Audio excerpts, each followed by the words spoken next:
Hoy nos acompañan Ana Cristina Avilés, viceministra de Economía, tiene altos estudios en políticas públicas y desarrollo.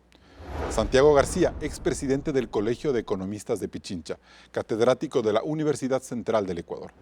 Y completa este panel Andrés Vergara, economista y consultor empresarial.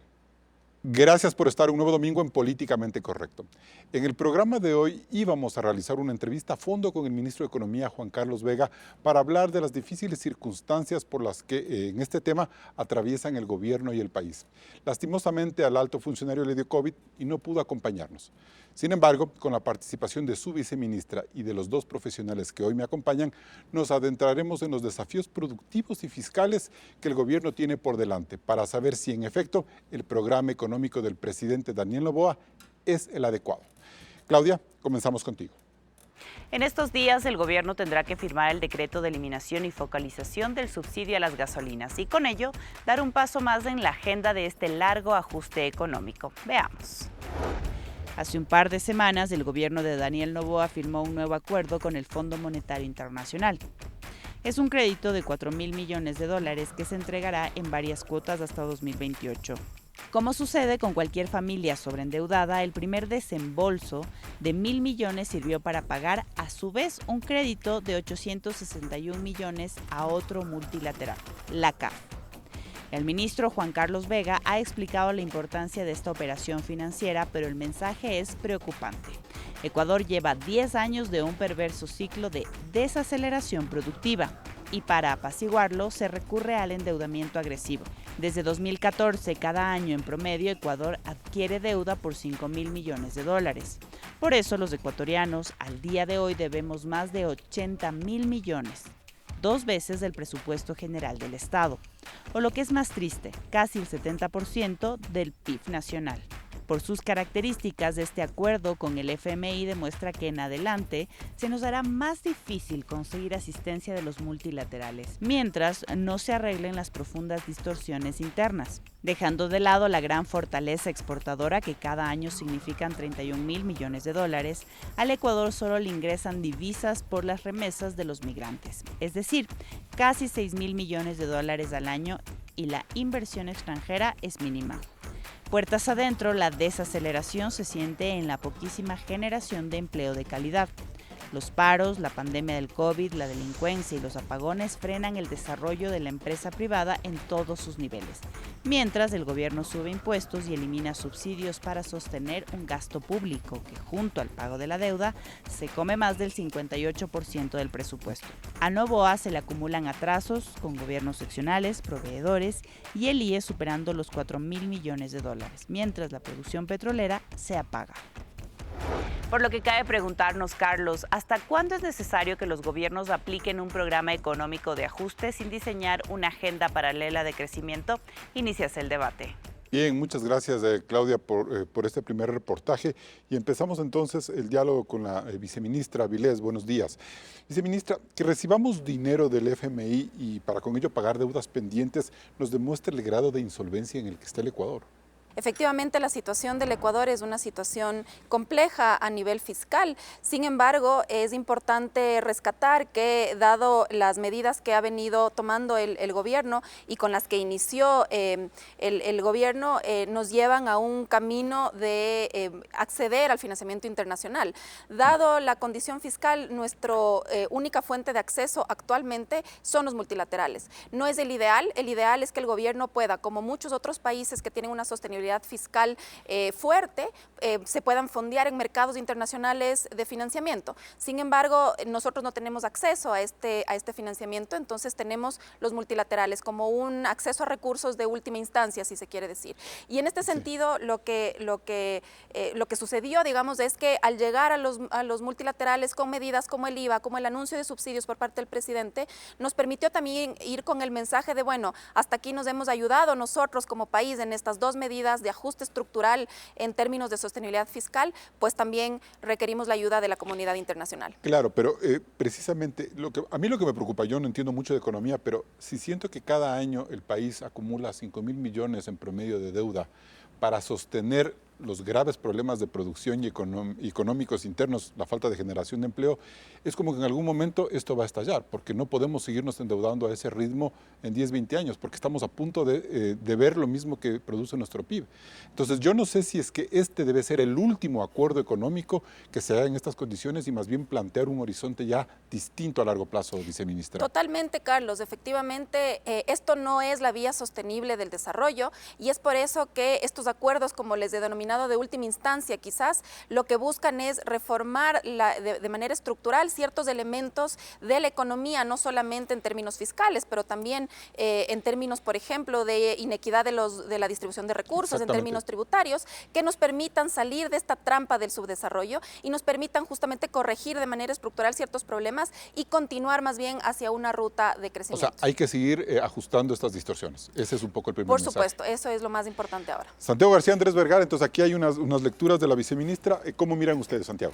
Yo creo que hay que ver la cosa en la parte económica de una forma más integral. Yo creo que el Ecuador no tiene un modelo de desarrollo productivo en general, y no es solo gobierno porque enseguida caemos al tema gobierno, sino en general, o sea, siento eso, y que no hay unos consensos mínimos para poder sacar adelante un modelo económico que sea más adaptable a nuestras necesidades de empleo, de producción, de conservación de nuestra riqueza y nuestra biodiversidad. Entonces ahí es cuando hacemos estos discursos parciales. ¿Solo el FMI o solo el gobierno? Yo creo que hay que mirar todo. El FMI le pone énfasis a tres cosas. Uno, la estabilidad fiscal, que ellos llaman la sostenibilidad fiscal. Dos, la estabilidad financiera, que está bien. ¿Quién se opone a que los bancos y el sistema financiero funcione bien? Y tres, el control de precios. Pero en ese modelo, el tema productivo se cae. No hay propuesta del tema productivo. Y eso quisiera seguir argumentando. Así lo vemos y creo que el ecuatoriano también lo ve así. El FMI debería también tener una agenda productiva para que no la tiene porque se sale de su rol, Carlos. Ya. El FMI es un organismo multilateral vinculado a Naciones Unidas cuya naturaleza es la estabilidad financiera. Es interesante, pero se vuelve un tema un poquito más de discusión conceptual, pero el FMI lo que dice es, en la medida que hay esa estabilidad financiera, pues tarde o temprano viene la producción, viene el empleo. El problema de países como el nuestro es que ese proceso va a demandar más tiempo y no queda precisamente respaldo social hasta que llegue ese momento de la producción. Ese es el punto que deberíamos reflexionar los gobiernos y la sociedad. Andrés, mucha gente con la que yo he conversado dicen es que si no corregimos las distorsiones fiscales, los más pobres son los que terminan siendo más perjudicados, porque los recortes y la asfixia es contra ellos. Entonces, ¿lo que dice Santiago es cierto o hay que persistir en lo que nos dice la viceministra, es decir, en el ajuste, en el recorte, en eliminar las distorsiones? Ya parece cuento repetido. Todos los años es la misma cosa, que el déficit sigue subiendo, que más deuda, que ni sé qué, que más impuestos, etcétera, etcétera. Pero ya estamos llegando a un punto que ya los números nos indican que por más que exista una subida de impuestos, por ejemplo con el 15%, ya estamos llegando no a recaudar tanto como se quisiera, es la famosa curva de Laffer. La curva de Laffer nos dice en pocas cuentas de que si es que cobramos 0 tasa impositiva, no recaudamos nada. Pero si cobramos 100% tasa impositiva, tampoco recaudamos nada. Entonces, si es que yo miro las cifras, por ejemplo, la recaudación del IVA entre enero y abril de 2024, fueron 2.101 millones, o sea, de este año. Comparado con el anterior fue de 2015, o sea, prácticamente la diferencia es muy pequeña. Es decir, ya el ajuste por vía recaudatoria ya no está sirviendo mucho. Y por otro lado, este gobierno sigue con el mismo mal que, en mi opinión, no nació en el 2014, sino en el 2009, que es, dice que hay que ajustarse, pero el gobierno nunca se ajusta. Si es que uno se fija, el gasto corriente entre enero y abril 2024, yo sé que el presidente Noboa comenzó en noviembre, pero siempre las distorsiones por fin de año, y lo comparo contra enero 2023, el gasto corriente fue de 6.359 actualmente millones, comparado con 6.219. Entonces, que estamos hablando de un tal ajuste si es que por ese lado no se ajusta. Pero si ese ajuste se realizaría en el gobierno central, ¿no cabe más, o sea, no genera más problemas económicos a la gente pobre? Es decir, ¿qué tienes que reducir? ¿Subsidios, bonos, servicios públicos? No sé. Eso también afecta, ¿no? Si es que uno ve los presupuestos del Estado, sí, en gran parte se lleva mucho los sueldos, pero también mucho bienes y servicios, que son las cosas que necesita el aparato estatal para funcionar.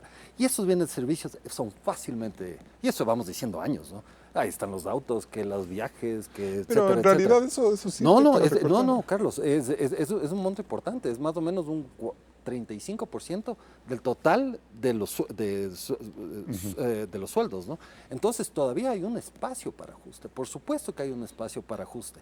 Ya lo hemos visto y no quisiéramos llegar tal vez a una situación como Argentina, que es tan crítica que viene la motosierra de Milei, ¿no? Ok, pero a ver, para ir más adelante en el programa vamos a seguir hablando del tema de las distorsiones del gasto, pero Andrés, una pregunta es, usted decía, llegamos a un punto en que ya no podemos más. ¿Cuándo es ese punto? Es decir, ¿ya no podemos tener un nuevo acuerdo con el fondo o el próximo año el país ya no puede resistir más esta suerte como de postración productiva que dice Santiago?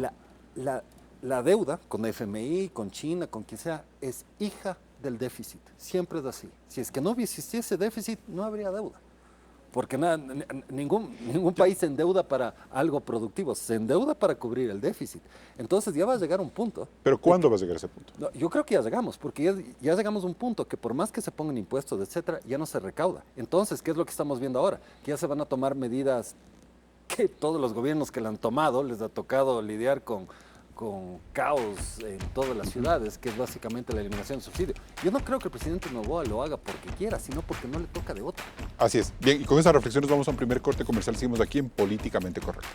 Hacemos una primera pausa en Políticamente Correcto y al volver continuamos con el análisis. ¿El plan económico de Daniel Noboa es el adecuado? No se desconecte.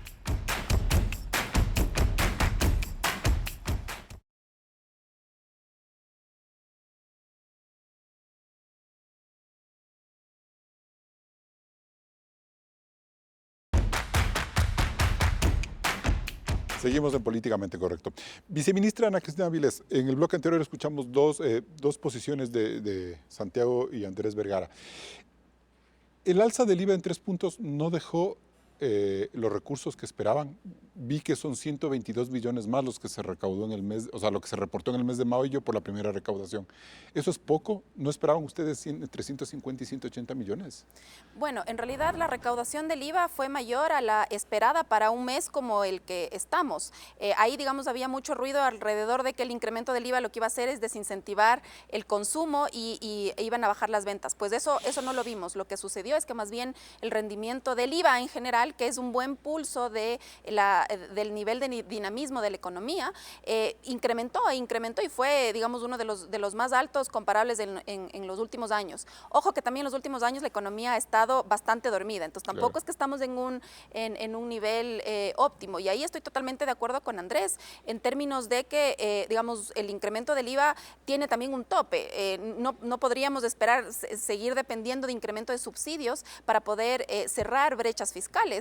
Ahí justamente las distorsiones, y quiero aquí abordar algo de lo que comentábamos en el bloque anterior, las distorsiones de las que hablábamos no se curan con más impuestos, porque justamente tiene un tope el que la economía puede resistir un incremento impositivo, además con tantas contribuciones temporales que solamente distorsionan más la economía. Y ahí, digamos, el programa económico del gobierno, el que ha sido respaldado por los organismos multilaterales, tiene componentes importantes alrededor del gasto. Un elemento que se comentaba en el bloque anterior también, en términos de bienes y servicios, y les invito a revisar justamente el programa en este sentido y que está plasmado también en el acuerdo de financiamiento con el Fondo Monetario, es una reducción sustancial entre 200 y 300 millones anuales en bienes y servicios por compra pública, haciéndola mucho más eficiente. Perdón, ¿esto representa el 35% de reducción que es posible, como dice Andrés Vergara, si se lo manejara de esa manera? En el mediano plazo sí, las restricciones que tiene el gasto público son bastante altas, en términos de inclusive restricciones legales y constitucionales. Ahí por el lado de los bienes y servicios hay un espacio muy importante y coincido con Andrés en que se puede hacer mucho más eficiente, catalogar muchos de los productos para que los precios sean más competitivos para la compra del Estado, pero por el lado de nómina, digamos, del talento humano, lo que se ha buscado es contener ese crecimiento inercial que ha sido muy fuerte y un reto el contener. Y si ustedes ven inclusive en términos del programa económico, lo que se hace lo que se tiene y resulta es un crecimiento inercial por conceptos de inflación y tenemos pequeños incrementos por policía y fuerza pública porque, digamos, tenemos que justamente financiar la lucha contra la inseguridad. ¿Hay que preocuparse de la inflación? de cómo ha repuntado estas últimas semanas por cuenta del alza de impuestos? ¿Es para preocuparse ese dato? Bueno, ya no, tuvimos un primer dato Ya. que nos denotaba un leve incremento, sin embargo, ya tuvimos, digamos, tenemos el segundo reporte ya por parte del INEC y la inflación ha bajado en este mes, inclusive Se ha vuelto a estabilizar. se ha vuelto a estabilizar en negativo. Y lo dijimos, el espacio en el que yo le pude acompañar aquí hace algunos meses, que efectivamente Gracias. los análisis de consistencia macroeconómica nos demostraban que un incremento de 3 puntos del IVA no iban a tener un impacto en el nivel inflacionario. Dos preguntas más. La una, el acuerdo con el Fondo Monetario Internacional planteaba hacer un ajuste más tributario, una reforma tributaria adicional. ¿Eso significa que tenemos que el próximo año quizás tener una nueva reforma tributaria, no sé de qué tipo, o no? Gracias, Carlos. Y aquí me tomo para hacer una aclaración de un elemento que ha estado un poco distorsionado en la opinión pública, y es que a noviembre, diciembre vamos a presentar una nueva reforma tributaria. Y en el acuerdo con el fondo, en el acuerdo de financiamiento está muy claro en una de las reformas estructurales, que es un compromiso que tiene el Ecuador con la comunidad internacional, es el presentar un plan. Y es un plan en términos de impuestos, pero que piensa en eliminar las distorsiones en el gasto tributario. ¿Qué es el gasto tributario? Excesivos exenciones, dejar de recaudar por excesivos incentivos, que actualmente una buena parte, no todo, una buena parte de estos incentivos están muy mal alocados en la sociedad. ¿Y el Fondo Monetario plantea también revisar el subsidio al diésel, que el ministro y el presidente han dicho que no lo van a tocar? Bueno, en realidad el tema de los subsidios va mucho más allá del fondo, inclusive en términos del tiempo, ustedes pueden hacer la comparación. Nosotros llegamos a solicitar el inicio de las negociaciones del acuerdo de financiamiento con el fondo, ya anunciado por parte del presidente de la República la medida de subsidios y ya enviado a la Asamblea la medida del IVA. Entonces, la medida de subsidios va mucho más allá del fondo, y aquí me tomo para aclarar, si se quiere, dentro de las condicionalidades del acuerdo de financiamiento, no está nada en relación a subsidios, y eso está, digamos, fácilmente comprobable, no es retórica. Podemos ver las 16 medidas estructurales, ninguna aborda un compromiso alrededor de subsidios. Ok, Andrés, entonces, ¿valía la pena subir el impuesto al IVA en estas circunstancias? O sea, si la idea es pagarle al Fondo Monetario, si ese es el único objetivo, ok. Pero para mí, como mencioné antes, la deuda es hija de la deuda.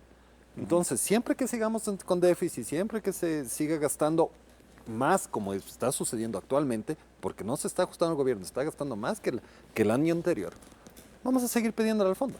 Entonces, ¿hasta qué punto vamos a llegar? Y como mencionaba antes, yo veo que la recaudación, tal vez ahí discrepamos un poco, viceministra, pero si lo vemos desde un punto de vista estocástico, la recaudación ya es cada vez menor. Entonces, ¿hasta qué punto se va a llegar? Ya, pero ¿qué hacemos si tenemos un montón de grupos de presión que le exigen al gobierno, desde las universidades, desde los GATS? No solo que se pongan al día, que es terrible que haya tanta deuda, pero que haya hasta una ley que pretenda que de una vaya la plata a los organismos seccionales para que se gasten en farras, en las fiestas de fundación, y ahí está el gasto público. Entonces, ¿de qué manera se puede caminar en lo que usted dice, reducir el gasto fiscal, el gasto público, perdón, si es que el resto de grupos de presión en la sociedad no lo permite? Es difícil. Es muy difícil y no va a ser fácil. Y eso ya, por eso es que el déficit claro, es de este tamaño. Sí, bueno, tal vez yo presento las cifras y mis opiniones, pero que la solución no significa que la solución sea fácil. Creo que se necesita, para empezar, un cambio cultural. Pero lo que sí debemos saber, cuando se habla de GATS, etcétera, al final de cuentas, todos estos son instituciones estatales. Y ellos viven de lo que nosotros, los productores, lo hacemos. O sea, tiene que haber cierto balance, cierto equilibrio y hasta cierto punto cierta justicia entre lo que ellos tienen que estar recibiendo con lo que el pueblo que está pagando todo ese tipo de cosas. Santiago, ¿no? Si el Fondo Monetario por sus limitaciones no le puede dar al país también una orientación de recuperación productiva, ¿a quién le toca hacer eso? Cuando vemos que hay incluso estos desencuentros dentro de los actores del país. Correcto, porque a veces nos quedamos solo en el tema fiscal. Ajá. Y yo creo que hay que avanzar un poquito más. En el tema fiscal a mí ya me parece que Pero es posible hacer las dos cosas al par. Eso voy. Ya, okay. Lo primero es que hay que decir que el tema fiscal ya está marcada la cancha. Tenemos el programa firmado con el FMI 2024-2028. ¿Y es inevitable? Es inevitable. Ya. O sea, ahí es que ya lo firmas, Carlos. Si no, uno dice no porque pues, lo firmas, no sé, sino porque claro, ya llegamos a ellos. Llegamos a ellos. Si no, la posición era no llegar, pero eso ya me parece una discusión bizantina. No. Esto hay que avanzar. El país tiene que avanzar. entender los límites de esa estrategia. Por ejemplo, la contracción, digamos, del tema fiscal equivale a 5 puntos del Producto Interno Bruto, prorrateados en 4 años. Eso significa, por un lado, incrementar ingresos, que yo lo veía así. Con o sin fondo, sinceramente, necesitábamos generar ingresos fiscales. Ahí está el IVA, ahí están lo que muchos partidos de izquierda dijeron. Hay que paguen impuestos las empresas que más han ganado, está la ley. Que el sistema bancario pague y las cooperativas paguen, está la ley. Ha generado poco en realidad, son 500 millones de dólares. Y se ha contraído más bien el crédito, ¿no es cierto? Claro, se ha hecho más caro. Entonces, por favor, hay que asumir responsabilidades también políticas aquí en lo que es la gestión económica. Yo en el tema fiscal lo veo como un proceso de ajuste bastante gradual, eso creo que puede dar cierto oxígeno, pero en ese proceso fiscal casi se vuelve poquísimo el tema de inversión pública. Es que no hay. Que no hay, exacto. No te tiene Entonces eso tiene una cola larga hacia el tema productivo. Porque una de las variables que se cae después del COVID, Carlos, del COVID del año 2020 y parte del 21 del COVID, una de las principales variables que no puede recuperarse, pero de largo no puede. Todo se incrementa un poco el consumo, recuperamos un poco la exportación, recuperamos las importaciones, pero la variable que no entra en ningún proceso de recuperación es la inversión. Caída la inversión pública, se cae la inversión privada. La inversión extranjera aquí es un chiste, un mal chiste, perdón. Claro, o sea, pues 300 millones de dólares, por favor, para un país decente como esto. Mejor no vengan. Seguro Y 6 que es mil millones. este país. Entonces, pero ese es el análisis, ¿no? El tema fiscal, por un lado, esta caída de la inversión nacional, parte de la inversión pública, nos lleva a esa precariedad productiva, que es lo que yo sigo insistiendo. Viceministra, ¿por qué no se puede dar más dinero a la inversión pública de lo que realmente tiene el presupuesto? O sea, ¿cuál es esa gran distorsión? Ir todo a pagar sueldos y a pagar deuda y a pagar AGATS y no poder hacer lo demás.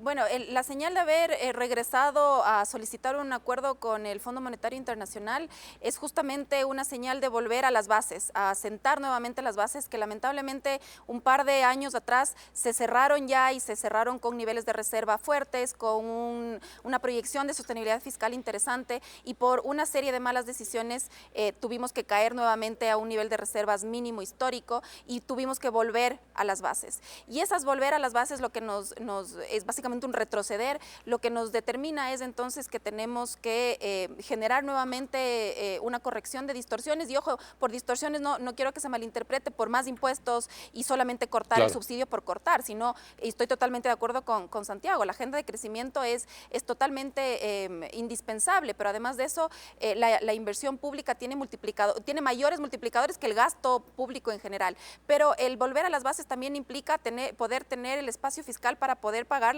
las responsabilidades del Estado. Acumulamos un nivel de atrasos al cierre del año por sobre los 5.000 millones. Con eso, asignar en el 2024 recursos importantísimos a inversión pública, pues era tal vez inconsistente. ¿En cuánto tiempo se pueden igualar los atrasos pendientes sin que se descuiden los que estarán por venir? Así es. ¿Cuánto tiempo?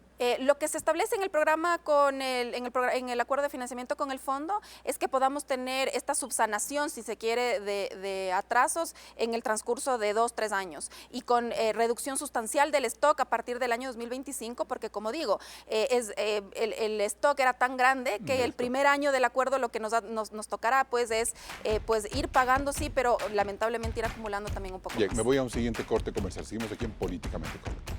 El presupuesto general del Estado no alcanza. Ecuador tiene un déficit fiscal de 4.800 millones de dólares y pese a los créditos internacionales no se puede poner la casa en orden. Vamos a una nueva pausa. No se desconecte de Políticamente Correcto.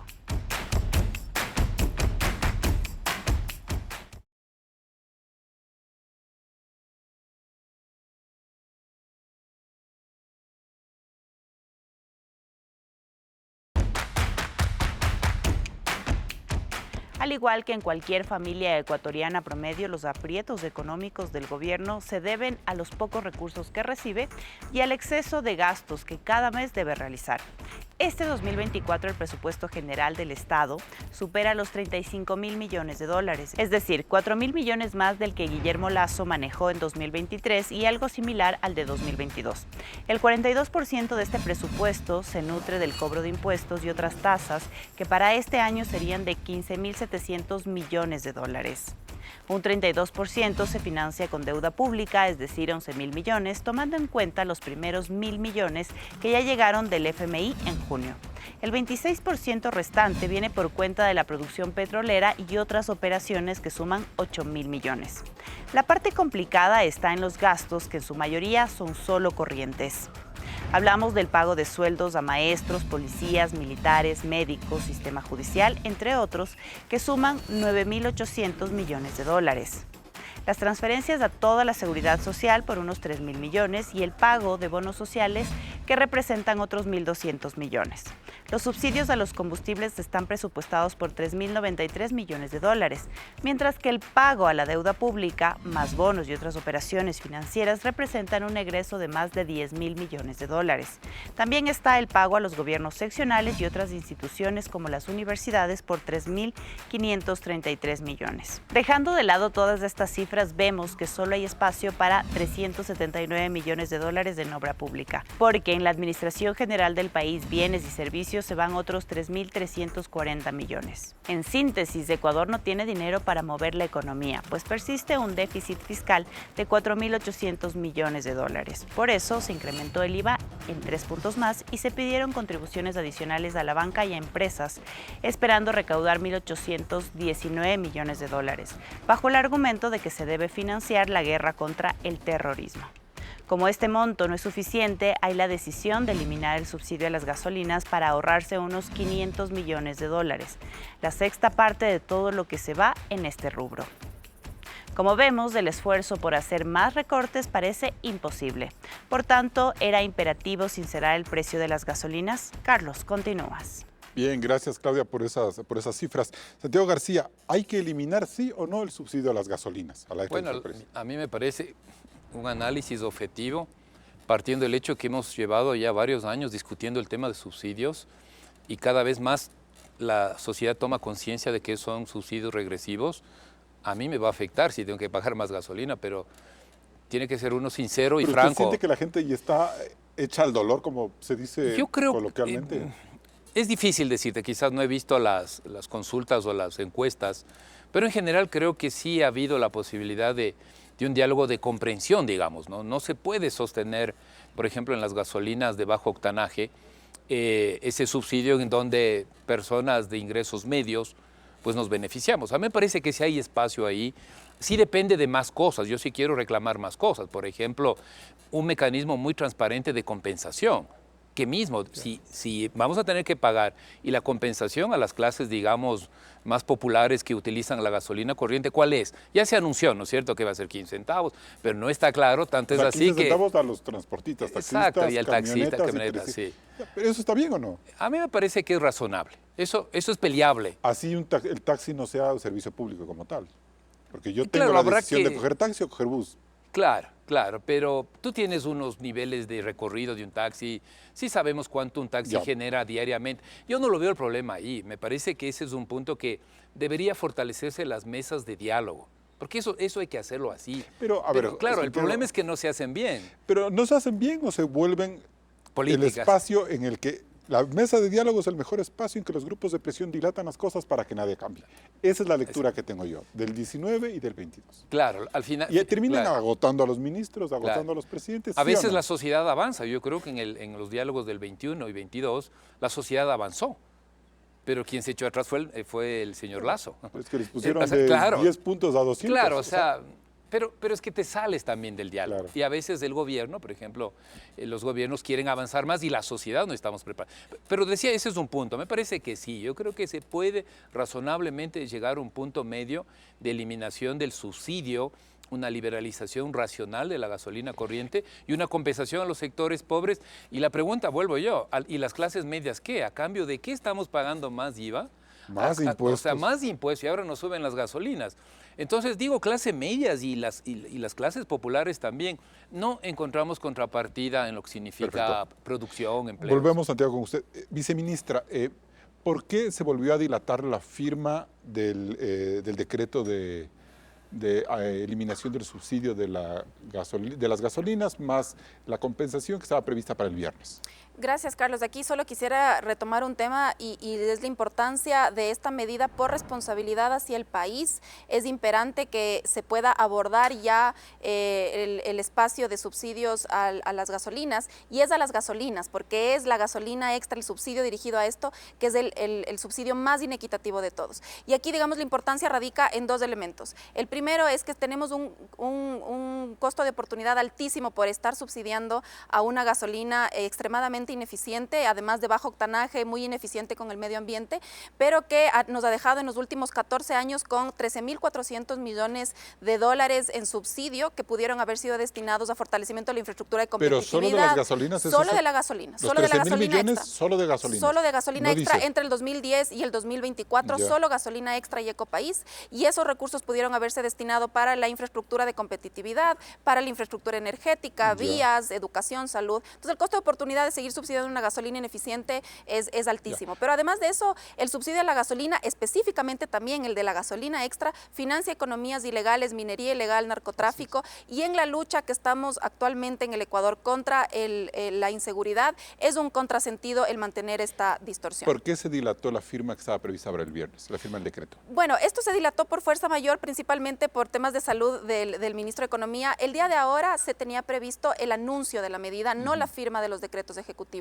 Nosotros, los distintos ministros han venido ya comentando de manera muy general y muy breve, pero sin embargo estamos conscientes de que hace falta ya abordarlo esto de manera mucho más ¿Por qué concisa. se demoran tanto? Ahora, estamos estructurando a manera de lección aprendida de lo que sucedió en el 2019, en el 2022, una medida de esta naturaleza tiene que ser socializada, tiene que ser discutida con los distintos actores.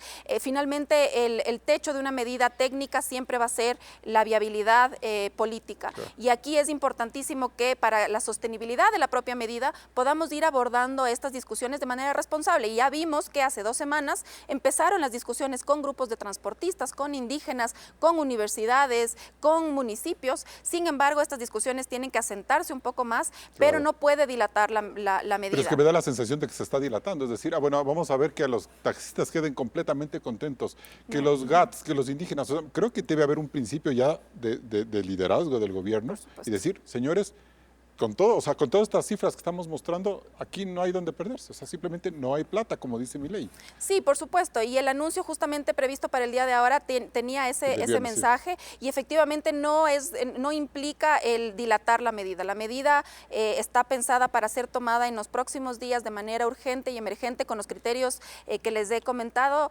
Lo que estamos trabajando es justamente en estructurar la base social para que la medida sea sostenible. Caso contrario, caemos en lo del 2019. La medida se toma de un día para el otro y en 2 días tenemos que retroceder Perfecto. hacia atrás. Andrés Vergara, si son 500 millones más o menos los que se espera recuperar de ese subsidio, es decir, lo que se ahorraría el Estado, representa la 6ª parte de lo que realmente es todo el subsidio a los combustibles. ¿Eso es poco, eso es mucho, está bien, es lo prudente, lo responsable, hay que ir más? Ayuda, pero no resuelve. ¿Cómo lo calculo yo? Yo lo calculo contra el déficit que tiene actualmente el gobierno, el Estado realmente, que es alrededor, casi cerca de 3.000. Dicen que es 2.000, pero yo creo que va a llegar a 3.000. Es igual a casi la 8ª parte también. Entonces, realmente que ese subsidio arregle en algo, no realmente, se va a pagar la deuda y seguir pagando el gasto corriente que hoy por hoy les cuesta ya de todas formas mucho pagar, ¿no? Pero Carlos, si me permites, no me quiero quedar con esta idea. Se habló mucho de lo que dice Santiago, hablamos mucho del Estado, del fisco, entra plata por acá, vende esto por acá, etcétera, etcétera, ¿no? Y hablamos de modelo.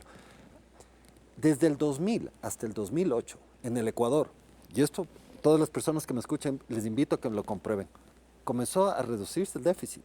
Cuando llegó Correa, había superávit. La deuda iba bajando mes a mes. Y en los 3 indicadores principales, que para mí son déficit, pobreza y empleo, hubo un mejoramiento en un 15% promedio comparado desde el 2009 hasta el 2020 que empezó la pandemia. Es decir, sí se puede llegar a tener una mejor condición de vida si es que el Estado un poco afloja, ¿no? Ya, No. pero es que en ese camino se hicieron unas reformas constitucionales estructurales que le dieron otra forma al Estado. Y eso implicaría un desmonte al que no se le sometió en el año 2000 al país. Que me parece fabuloso, dicho sea de paso. O sea, Pero- la Constitución de Montecristi es precisamente, si es que podría dar una sola medida que hubo desde el 2000 hasta el 2008 y después Montecristi la dañó, era que no había regulaciones a la oferta monetaria. ¿Qué es la oferta monetaria? Para que la gente que me escucha, es la cadena de pagos, ¿no? Lo que un billete, $1 va pasando de mano en mano. Llegó el correísmo y todo eso se acabó. Regulación de tasas, regulación de fideicomisos, regulación de esto. Es decir, comenzó a apropiarse cada vez más de que pase rápido el dinero. Entonces, tal vez una medida interesantísima sería una reforma constitucional al artículo 303, que le permita al Estado tener control de todo esto. Y podríamos manejar más fácilmente el dinero nosotros. Perfecto, bien, nos vamos a un siguiente corte comercial. Seguimos aquí en Políticamente Correcto. También estamos en vivo en ecoavisa.com y en Ecoavisa Play. Puede visitar el micrositio y revisar este y todos los programas de Políticamente Correcto. Además, suscribirse para recibir el boletín informativo Código Rojas. No se desconecte.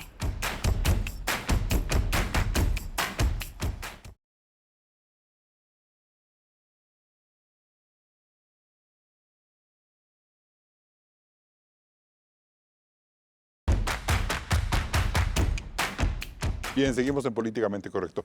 Viceministra, ¿en qué momento el plan económico del presidente Noboa empieza ya a generar crecimiento o dinamización de la economía por fuera de estos recortes? Bueno, el plan económico estima que por fuera de la estabilización fiscal que amerita ciertos esfuerzos en términos de corrección de distorsiones, ya lo mencionaba Santiago en el orden de 5 puntos del PIB. Sin embargo, el sentar las bases y el trabajar paralelamente en esta deuda pendiente que es de dinamizar la economía, fomentar el crecimiento, sí se lo puede realizar a la par. Ahí estamos trabajando, por ejemplo, con sectores estratégicos como el energético para fomentar las inversiones en energías renovables. Se aprobaron recientemente fuertes garantías que ya podrían justamente viabilizar las inversiones en 12 de los proyectos más grandes de energía fotovoltaica y solar y eólica, perdón. Entonces, se están sentando las bases para poder procurar estas inversiones. Yo sé que no es su área, viceministra, pero sí preocupa que cada mes la producción petrolera pierda 5,000 barriles de petróleo diarios en producción. Eso es un gran problema para el país, porque si tuviéramos una gran producción petrolera, quizás estas distorsiones estuvieran o corregidas o no hubiera tanto impacto social. Bueno, sí, el sector petrolero efectivamente tiene muchos elementos que hay que abordar y reformar.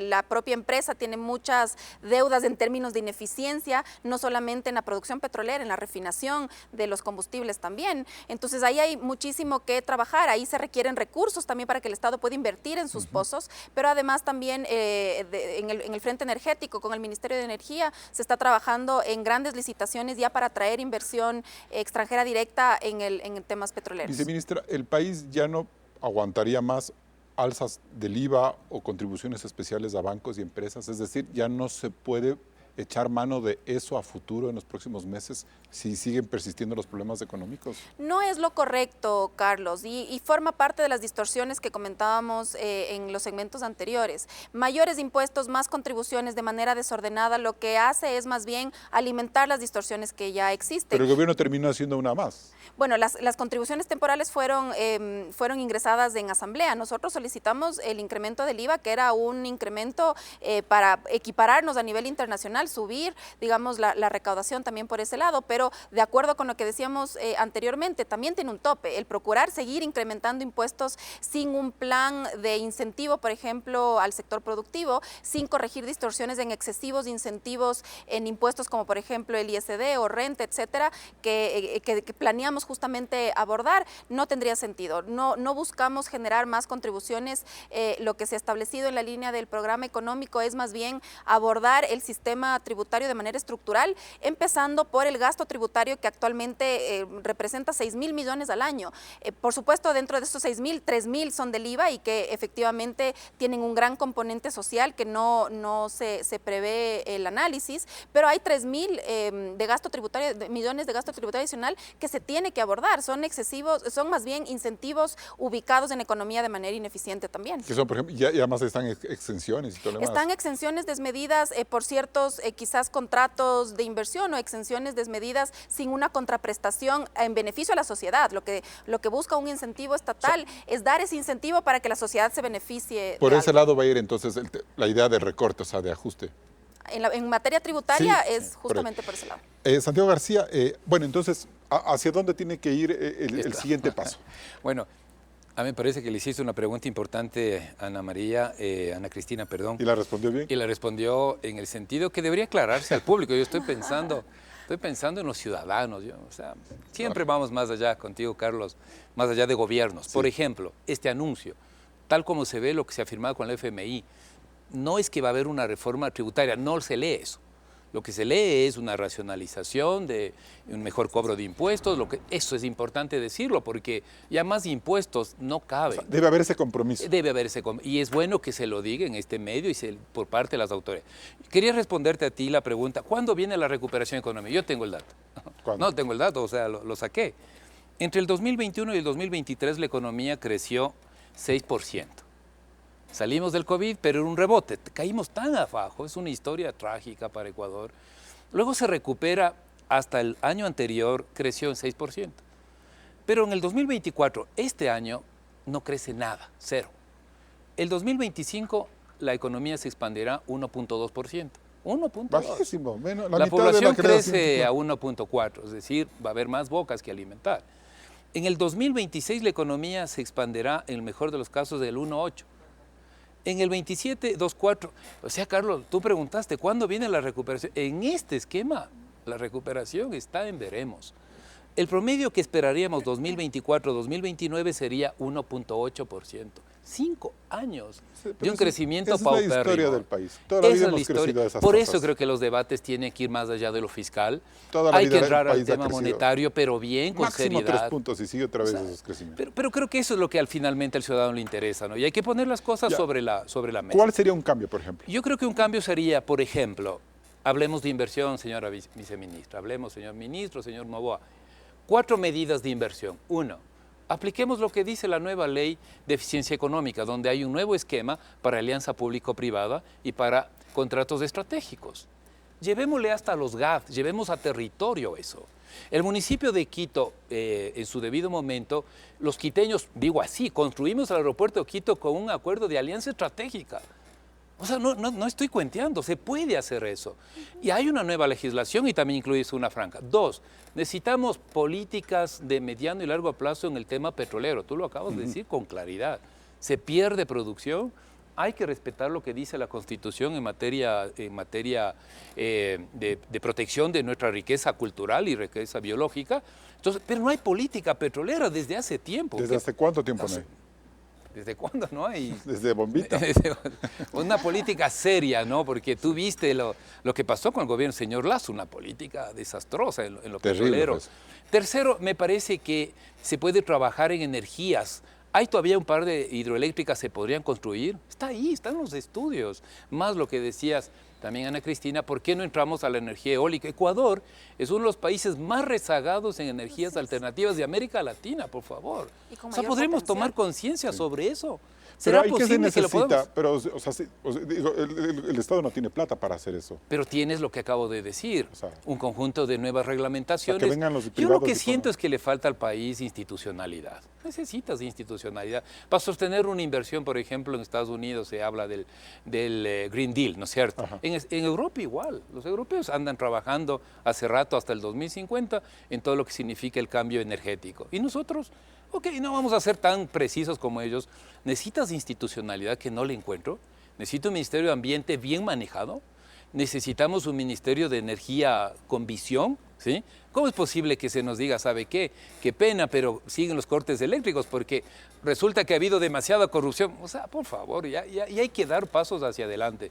Y equipos también, Carlos. Yo ahí sí soy muy franco y lo digo así, no por la funcionaria que a quien conozco, que es muy capaz y muy estudiada, pero en general no hay equipo de gobierno buenos en los ministerios. Gente que sepa, gente que entienda los procesos y que pueda llevar a cabo lo que acabo de decir. Sin institucionalidad, ¿cómo le traemos a una empresa de energía alternativa eólica si no tengo una contraparte? En fin, 3 medidas que me parece que podrían ser muy importantes para poder sacar adelante el tema de inversión. Andrés, y entonces ya no es necesario, o sea, ¿cómo profundizar? ¿Hay que profundizar el ajuste o darle la vuelta al concepto ya de crecimiento?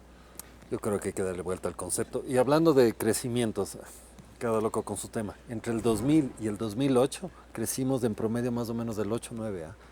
O sea, el Ecuador ya vivió una bonanza sin necesidad de políticas y creo que todavía es posible hacerlo. Ahora, ¿cómo lograrlo? Se habla mucho de incentivos, de ahí tal vez discrepo un poco contigo, Santiago, que las alianzas público-privadas, siempre el gobierno tiene que estar metido en la sopa. Por ejemplo, en el tema de energía. El Estado es el único comprador, hay que tener un título habilitante y el único que te compra es del Estado. Pero eso dice la Constitución.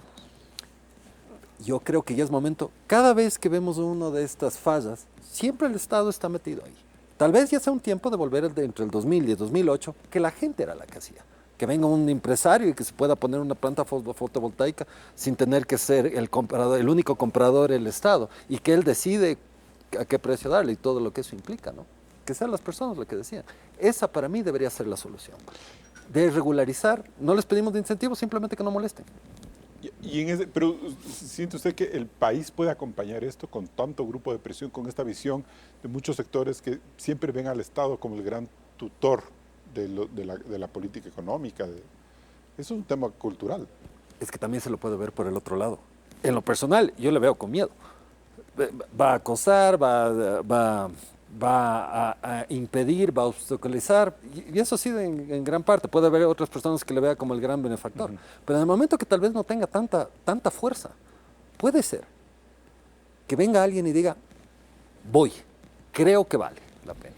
Viceministra, ¿está pendiente algún proyecto de ley económica que ya aborde estos temas más allá de los temas fiscales? ¿Sienten que están trabajando en eso? Bueno, algunos de los temas que ha mencionado Andrés están abordados, por ejemplo, la ley de eficiencia energética que se aprobó hace pocos meses en esta administración, ya prevé la posibilidad de que ingresen más actores al sistema eléctrico en generación, por ejemplo, y que se pueda vender a la red estatal y que pueda existir un dinamismo en ese sentido. La línea base de promoción de inversión en zonas francas es importantísimo justamente para ir caminando hacia eso, y a eso es lo que me refería anteriormente. A la par, digamos, de arreglar las distorsiones y procurar sostenibilidad fiscal, se pueden ir generando estas redes de base que promuevan justamente el crecimiento económico en el mediano plazo. Te respondo a tu pregunta, no estamos preparando una ley económica urgente en el transcurso de este año. Recordemos también que ya muchas de las medidas se tomaron, fueron 4 meses de 4 leyes económicas urgentes. Y andan bravísimos en la Asamblea, además. Bueno, sí, siempre la gobernabilidad con la Asamblea es importante justamente para procurar esto, y lo que se quiere más bien ya es concentrarse. Hay muchísimo que hacer, muchísima deuda que hacer a nivel ministerial, a nivel de decretos. Sacar más leyes con más impuestos o más elementos no es la solución. Entonces, lo que prevemos, inclusive en el propio plan económico, acuerdo de financiamiento con el fondo, está todo lo que debemos hacer a nivel de sostenibilidad fiscal en el Ministerio de Economía, Planifica Ecuador, pero además también de eso tenemos muchos ministerios sectoriales, muchas deudas sociales que podemos ir abordando de manera secundaria. Bien, nos vamos entonces a un siguiente corte comercial. Seguimos aquí en Políticamente Correcto.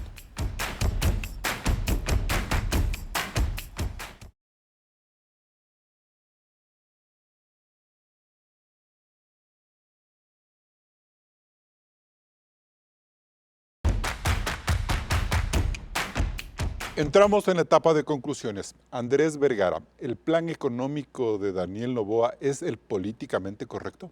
No creo que es políticamente correcto porque tiene los mismos vicios que los vamos viviendo hace por lo menos 15 años. Subir impuestos, seguir gastando más, seguirse endeudando. Ese modelo simplemente no funciona y ahora ya estamos llegando a un punto de que ya se van a quitar subsidios que antes no se hubiesen quitado por temas políticos. Creo que ya es un momento de hacer lo que ya hicimos y que nos fue muy bien entre el 2000 y el 2008. Es decir, que el gobierno ya deje de estorbar, que liberen los mercados, liberen todo el sistema financiero, y así nos fue muy bien, sobre todo para la gente más pobre. Santiago García.